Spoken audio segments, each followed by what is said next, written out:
kining ako butana sa imo kining sa Ezekiel 44 versikulo 24 ta. Okay, Ezekiel 24? Ezekiel 44 versikulo 24. Okay, 44:24. Wala gid ang video. Sige na lang ato lang agwantahon nga murag nawala ang atong signal sa diri sa Facebook. 44:24. Ug kung adunay usa ka pagkalalis sila mutindog sa paghukom niini, sumala sa akong mga tulumanon sila magahusay niini ug sila magabantay sa akong mga sugo ug sa akong kabalauran sa tanan ko nga mga tinudlong pangilin ug sila magabalaan sa akong mga adlong igpapahulay. So unsa maimong pangutana dinhi Igsoon? Ang pangutana nako ana o gi-observe man na sa SDA kanang ang mga tinudlo nga mga adlaw nga igpapahulay kanang mga sabbaths man na, annual sabbaths. Okay, naay mga kanang adlaw ipagpahulay Igsoon, isa ra gina siya kanang gitawag nato weekly sabbath. Pero kanang imong manggingon nga mga igpapahulay ong sabbaths naa nalatid sa Leviticus kapitulo 23. Okay? Naay mga fiesta diha. Number 1 nga fiesta diha sa 23 bersikulo 4, 5, 6, 7, 8 nagisgot o nasanan Passover. Number 2 nagisgot og feast of unleavened bread, no? Unya pagahuman nasundan dayon sa gitawag nato og Pentecost.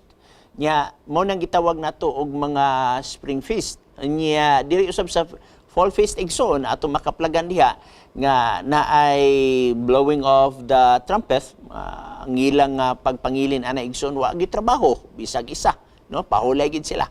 Unya kanang blowing of the trumpets kuha na siya preparation na sa coming nga gitawag nato og Day of Atonement. So wala gyapon trabaho ilang paghahimo niya na pahulay gyapon sila. Ya, tapos sa Day of Atonement Igsoon na pagid sila gitawag nato nga celebration sa tabernacle. Okay?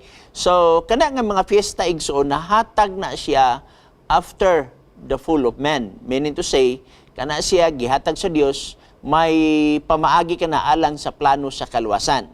Kay ang tanan nga mga fiesta ug mga gitawag nato igpapahulay nga dili mao ang weekly Sabbath, may kalabutan kana sa mga paghalad, no? Say for example, kanang giingon dinhi sa unang Korinto 5:7. Nagisgot og Passover. Okay? Pero kana nga Passover Igsoon didto na mosangko sa kamatayon ni Jesus Christ. Nga human si Kristo nalangsang namatay og nabanhaw, kato siya nga Passover wala na giselebrar kay naihaw naman ang karniro sa Pasko nga mao si Jesus Christ ang naglandong sa mao nga balaod. Nagingon dinhi sa unang Korinto kapitulo 5 bersikulo 7, kuhaagi kang kaninyo ang daan igpatubo aron kamo mahimong bag-ong minasa, maingon nga sa pagkatinuod kamo dili na pinatubuan kay gikahalad na si Kristo ang atong karnero sa Pasko. So kaniadto naghalad sila og literal nga karnero, nagtudlo dai na sa katapusang karnero nga mao si Jesus Christ nga ihalad. Human nga nahalad na ang katapusan nga karnero nga mao si Jesus Christ, wala na nagikinahanglan ang paghalad dayon human nga si Kristo nahalad. Atong taga-example dinhi sa Hebrehanon kapitulo 10, no? Adoy gipahayag dinhi sa Hebrehanon kapitulo 10 og tin-aw kayo nga nagtudlo ni kang Kristo ug si Kristo mao ang katumanan. Dinhi sa bersikulo 1 nagingon, kay maingon nga ang kasuguan aduna man lamay landong sa maayong butang nga umalabot og wala makabaton sa katinuod ni ining mga butanga. Kini dili arang makahingpit sa mga magpanuol pinaagi sa maurang mga halad nga kanunay ginahalad tuig-tuig. So nagisgot siya kasuguan nga landong, no? Kini mga kasuguan sa dihang namatay si Kristo, gilandungan kani sa kamatayo ni Jesus Christ, meaning to say si Jesus Christ mo'y katumanan labi na aning mga paghalad. Dinhi sa bersikulo 4, kay dili gayon makahimo nga ang dugo sa toro o baka ug mga kanding makakuha sa mga sala. Tungod ni ana sa pagtungha ni Kristo sa kalibutan siya mingon, ang mga halad inihaw ug mga gasa wala mo tinguha kundi usa ka lawas kanako imong gitagana og sa mga halad nga sinunog, og sa mga halad tungod sa sala, ikaw walay kahimuot, og miingon ako, tanawa, ako mianhi sa pagtuman sa imong kabubuton o Dios. Sumala sa naisulat, mahitungod kanako, diya sa basahon sa linukot. So si Kristo mo ang katumanan ini kay ang tanan manggod nga mga igpapahulay kaniadto nga gisilbrar igsoon nga dili weekly Sabbath og mga fiesta, dili gina mawala ang mga paghalad sa karnero.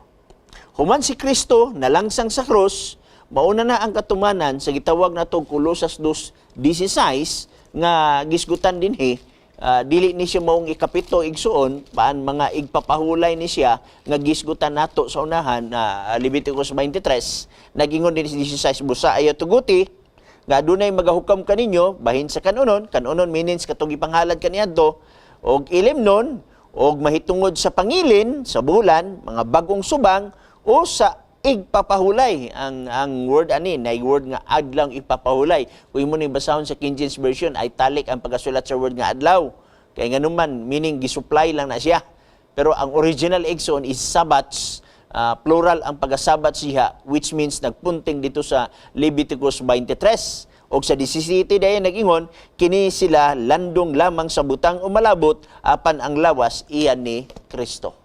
So, imo makita igsuon nga kanang mga fiesta, mga igpapahulay nga gisgutan nga dili mao ang weekly Sabbath, landong lamang na sa lawas ni Kristo.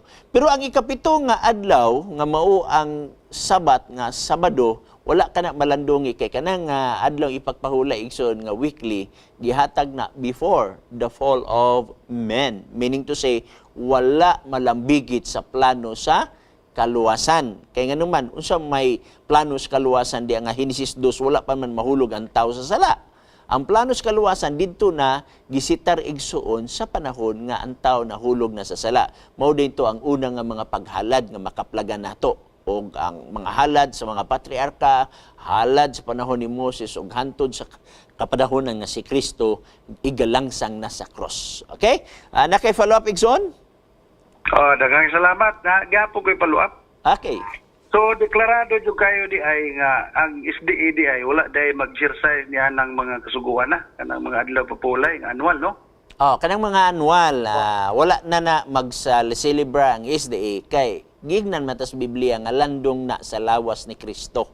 Sa dihang si Kristo namatay, nalandungan kato siya kay kato nga mga kasuguan nga mga tinuig nagpunting man lamang to sa lawas ni Kristo. Kay si Kristo na halad naman so katong mga piyesta kay kasagaraan ng mga bottom line magud ana igsoon didto magud na sa sanctuary. Mao na nga kung imong tan-awon ni sa Mateo kapitulo 27 nagilis ang tabil nga nagrepresentar nga adunay mga paghalad dito sulod sa tabil sa templo. Mateo 27:51 adunay gipahayag ang bala ang kasulatan diri matod pa niya.